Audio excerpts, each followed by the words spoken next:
enter stage left. We're delighted to welcome Kevin Blake, who, amongst the many hats he wears, ITV Racing, Sky Sports Racing, and of course race planner to Joseph O'Brien. We've got lots to discuss, Kev. How are you, first and foremost? Yeah, really good, Gina. Yeah, a little bit dark here at the minute. Storm Amy is rolling through Ireland, so I'm happy to be inside. And we're hearing some of it might yet hit France. You're heading out there tomorrow morning, Kev, so you have to give us an update. But what's the latest forecast you've seen on Paris-Longchamp? Yeah, I'm keeping an eye on the rainfall radar there, and there's a fair whack of rain now, kind of imminently heading for Paris. Like it, you know, look at a different weather website, it'll give you a slightly different result. But I think between now and racing on Saturday, we're probably looking at certainly 10 mils, maybe 15 mils. And look, I'm personally working on the basis of somewhere between what we would call soft ground, maybe tending more towards good to soft and heavy. But just be aware of the different scales they use over there, because that causes confusion every year. And keep an eye out for the turf tracks going maps, which are in our language rather than the French version. Always helpful. We're going to do just that. And with the rain in mind, we're going to get your thoughts on the Arc, but it would be remiss of us not to mention Joseph's runners over the weekend. I was actually there the day at Saint-Cloud that Tennessee Stud won his Group 1 in what was bottomless ground. It rained constantly. So presumably, would this be a favoured surface for you, Kev? He won't be upset about the rain now, Gina, but in fairness, the day he won at St. Cloud, Dylan got off him and felt that he won very much despite the ground, but that was extreme heavy. We won't be getting that on Saturday, I don't think. And look, this was a lovely run, I thought, last time in the Prix. It was his comeback from a bit of a freshen up after running in the Irish Derby. And he ended up making his own running. There was no pace in the race, and it was a classic French arc trial, really, sit and sprint. And it wasn't really his cup of tea, but he wasn't beaten far, as you see. And look, we're just not going to mess about. We're going to go up and trip with him now. We feel he'll stay very well. He's bred to stay very well. And look, this looks a really good opportunity for him. It's a group 2 for 3-year-olds only. And look, I think he's very much entitled to be fab. I'm surprised he's not a little bit shorter, if I'm being perfectly honest. And look, I think he goes there with a great chance. Joseph seems delighted with him. Dylan obviously keeps the ride. And yeah, I think he's going there with a real big chance. Yeah, I don't blame you. Was it a case of reshuffling the pack with him after that Arc trial? Had you had the Arc in mind, presumably going into the Niel? No, this race really was on the radar, to be honest, because it was the Prix Niel or the Ledger at Doncaster, and it just played out the way the cards were falling that he ended up going to the Prix Niel.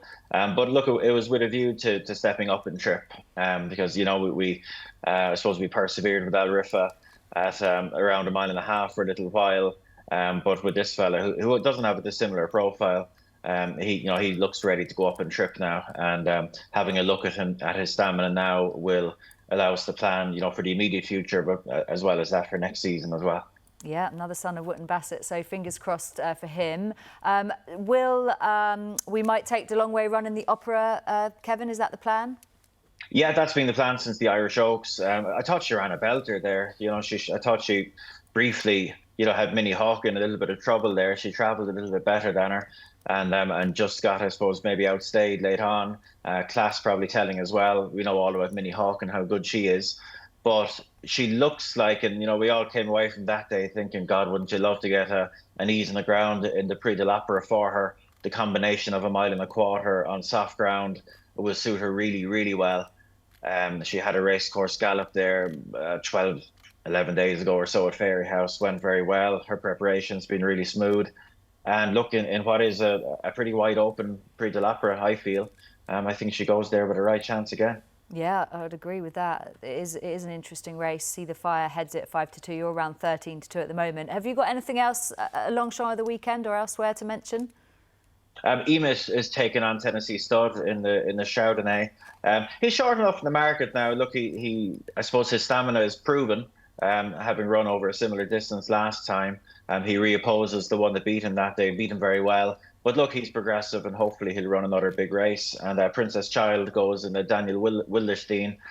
She did a real big job there, winning a Group 3 at Tipperary last time. This is a bigger ask, but the ground will be in her favour. and hopefully she finished in the 3. Now that would be a huge result for her. So that's the 4 runners for the weekend. Look, one of the biggest weekends in the world of racing. So I'm very excited to have runners with chances. Yeah, I bet. Good luck with all of those, Kev. Let's turn the attentions to Sunday's big one and the Arc itself.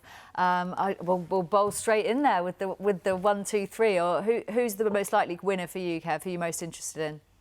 Yeah, I'm coming at you from left field here now. I just feel it. I feel it has a look of one of those arcs. Are you going to go for White Birch? He's involved. Okay, carry on. He's involved. I like it. I knew it. Look, I knew it. We'll go. I'm surprised you anticipated that, but anyway, maybe I'm not as unpredictable as I think. Right, look, the one I put on top here is Kissasana for Francis Henri Griffard. I think she's really overpriced. I think she's completely under the radar.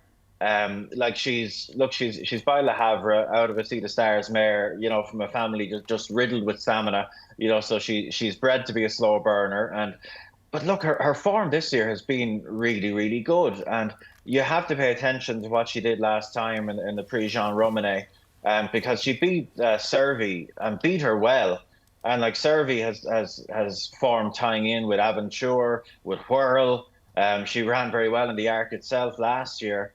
And Kissasana didn't just beat her now. I thought she beat her really well. And the thing about her is they've kept her at around 1.25 miles so far this year. She had 1 go at 1.5 miles last year and produced her best effort of the year. So I think she's very much ready to get back up to 1.5 miles and produce another career best effort. And look, she'll need to. She needs to show improvement, but all the promise for it to potentially happen is there. Soft ground is going to be no issue at all. The draw has been kind. I thought she was notably overpriced. So I stuck her on top. Yeah, I like it. Strong case. Yeah, very strong case indeed. I actually thought similar comments applied to a horse like Arrow Eagle, who's the half brother to Ace Impact, who caught my eye actually at the price he was, because if we can forgive his last run, which I think we hopefully can, he was just on the up and up. So you can make a case for so many in here. Kev, who have you gone for to fill the places? The aforementioned White Birch. Again, he's a bit under the radar. He was one of the very best colts in Europe last year. But the fact that we didn't see him after he absolutely whopped Auguste Rodin in the Tats Gold Cup, we didn't see him again after that. So maybe people forgot about it. We've seen him 3 times this year, but he's never got his ground. Time Form called it good ground every time, for each of his 3 runs this year. And it's not like he's been running badly. He shaped really well in the Tats Gold Cup again behind Los Angeles, with a clear run. He might well have won that day. But look, the ground is the key. The rain has come. His run in the Irish Champion Stakes, I know you could consider it maybe a little bit disappointing last time, but it was his first run in 111 days. I'm sure he'll tighten up from that. And, he ran very well in the Derby. He ran very well in what's it called, the Kilturnan Stakes over 1.5 miles at Leopardstown a couple of years ago as well. Does that give you enough confidence? Because that was the question I was going to raise, as to whether the 1.5 miles on soft ground is going to stretch him slightly. I think he'd be fine, Gina. Yeah. He's got enough form there from a couple of years ago. Look, it is the question mark probably with him. But look, getting him back on soft ground more than compensates for any worries about the trip. He's going to come alive on the ground, I feel. Dylan Brown McMonagall keeps the ride. And again, he's just a very big price for what is a very good colt, or horse as he is now, being a 5-year-old. And Los Angeles, you agree with Deck on that one? Juan Blake. Do you think he'll make the running, Kevin, and hang on in there? Oh, it's a possibility he could make the running. It's for a big field arc. It's not exactly dripping with pace. So look, they've put the cheek pieces on. I'm sure he'll be going forward, which is kind of a good thing, really. It makes up for his draw. I think he can perhaps mitigate the draw by going forward. I'd rather if he was sitting second or third than making the running. But look, I'm sure Wayne will probably play it as he finds it once he gets out and gets forward. And look, I think the case is obvious enough. He started the season as one of Ballydoyle's big hopes amongst the olders. Aidan was talking about how he was the one, and he was going to be campaigned as such. Won the Tats Gold Cup. Clearly, the whole thing went very wrong at Royal Ascot. And look, I think that put the brakes on his campaign a bit. If you know the horse, he's a big burly man of a horse that always looks like he's going to tighten up for the run. So I suspect his last two runs have been, used as to bring him along, really, Yeah. with a view to having one last crack at this arc and giving it a real good go. And with the rain having come again, he just seems a really big price. But look, it speaks for the depth of this race, Gina. It's Yeah. a really, really deep arc. And Well, when you can put up three horses like this with form of their yeah, level at these sort of prices, it sums it up. it is a race to savour. Kevin, thank you so much and good luck this weekend. Enjoy it. Thank you. I will indeed. So you can check out more of Kevin's thoughts on attheraces.com and our specially dedicated ARC weekend site. You'll find the tab at the top.